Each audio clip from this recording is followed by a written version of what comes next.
the Drew Dober versus Michael Johnson. I know, you're a big fan of Michael Johnson, the Zell Huber killer.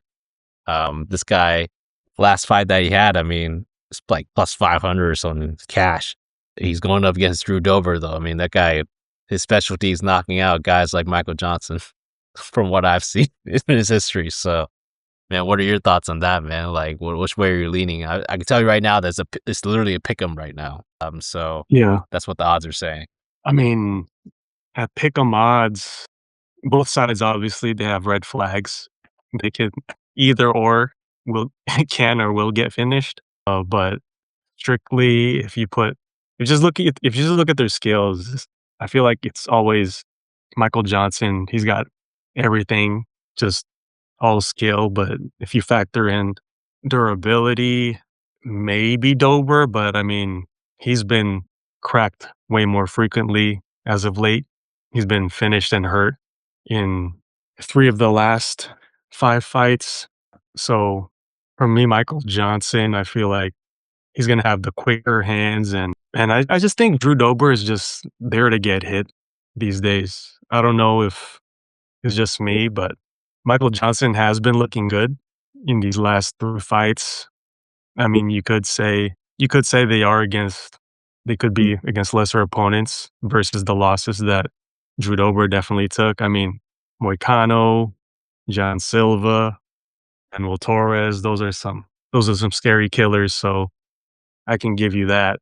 But it just seems like Michael Johnson has been looking better and better in his past fights, and I can't say the same for Drew Dober. But I mean, it's always scary to place a Michael Johnson against a Drew Dober in this one. Like you could just be watching it, and then 10 seconds later, your money's gone. Yeah, yeah, So, or he could be winning, headed towards the 30-27, and then all of a sudden he closes his eyes and then stays still for a moment, and then he's gone again. He's gone after for a 30-7. So I definitely see, yeah, this is kind of like a pick 'em. But even that, I think I still gotta trust the menace, Michael Johnson, a little bit more in this one. I just think Drew Dober hasn't looked that great in his past few fights. I don't see him. No, I mean, I can see him shutting Michael Johnson's lights out, but I don't know if he has that in him anymore. So I guess we'll see. But I'm on the Michael Johnson side. I'm probably gonna take the even money on this one. yeah. Let me tell you something, guys. Go with Drew Dober in this matchup. I I've circled this one since I saw it announced. I like the plus odds throughout the time that it's been posted. Unfortunately, now Drew Dober's pick 'em now. It's minus 110. He opened up at plus 160. If you still want to get some dog action on Drew Dober, I wouldn't even mind the Drew Dober by KO plus 155. Open up at plus 180. I think that's like a decent one. If you still want to get those plus odds on Drew Dober, I think someone's getting knocked out in this fight. That's what I think. Just because Dober's been cracked recently a lot, right? I mean, he's been, like you mentioned, fighting some pretty good competition. I mean, all these guys are like ranked contenders. Like, it just shows you how valued Drew Dober is, though. I mean, like he's fighting these guys. Look at who Michael Johnson's fighting. I mean, he's fighting Zell Huber, bro. Like Zell Huber, Darius Flowers. Yeah, some of these guys. Yeah, but I just want to stress that point that you made. I 100% agree with this. Michael Johnson is a great boxer. Probably, man, when you're just talking about like hands in the UFC, like history, this guy's on a list. Right? I don't know, like top whatever, but like he's on a list. It's quick, powerful, great flow, but he can lose at any moment based on how he fights.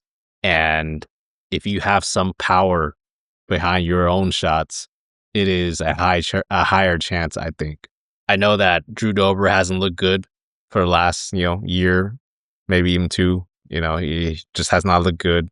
I want to remind people, Michael Johnson he looked fantastic against Carlos Diego Ferreira. I think he was up like, what, 1 or 2 rounds at that point? his live odds was like probably like minus 300 or something. Minus, I don't know. He was on his way to a decision victory, maybe even a KO if he could find it. All it took was one overhand from a guy that didn't fight in 2 years. Like this guy literally did, like he got injured or something, and then first fight back against Michael Johnson was looking like a favorite. I think he even closed as a favorite during that fight. It just happens. Josh Emmett, he's fighting now 145, piecing up Josh Emmett, right? Like Michael Johnson was looking great. I was like, oh man, maybe maybe 145 is his weight. Like he should probably stay there, right? Like, bam, all it takes is one punch, and then he's out. Never again at 145. So Drew Dober, I think he still has that power. It's just the chin, obviously, because is a concern now. He's been knocked out, right? But I think that he just has enough power to make things very, very dicey for a guy like Michael Johnson. So, yeah, I like the plus odds, plus 155, Drew Dober KO. Hopefully, Drew Dober becomes a underdog again throughout the week. And, I think that could be something that we do. And then, we just hedge it out with whatever. If you want Michael Johnson still, we just hedge that out. But I think I got to go with my man Drew Dober here. One last ride. This is a great opponent for him. That's all I got to say. Like, this is a fantastic opponent for him. But yeah, man, enough about Drew Dober. I mean, this I'm just looking at a picture right now. I think this is the one right here. I'm looking at the KO. But yeah.